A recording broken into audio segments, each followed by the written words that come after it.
বিশ্ব চলচ্চিত্রের সবচেয়ে মর্যাদাপূর্ণ আসর অস্কার ৯৮তম একাডেমি অ্যাওয়ার্ডসে পুরস্কার সঞ্চালনা করবেন বলিউড অভিনেত্রী প্রিয়াঙ্কা চোপড়া।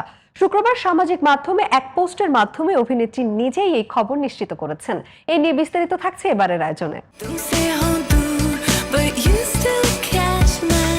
বলিউড থেকে হলিউডে নিজের জায়গা তৈরি করা সহজ ছিল না প্রিয়াঙ্কা চোপড়ার জন্য। In culture, in music, in entertainment.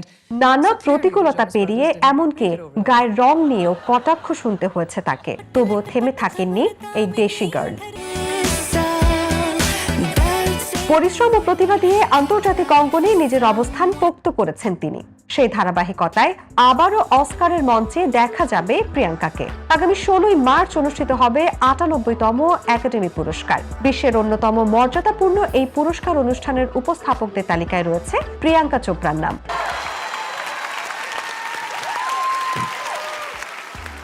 বৃহস্পতিবার আয়োজকদের পক্ষ থেকে ঘোষিত তালিকায় প্রিয়াঙ্কার পাশাপাশি আছেন রবার্ট ডাউনি জুনিয়র ও অ্যান হ্যাথাওয়ে।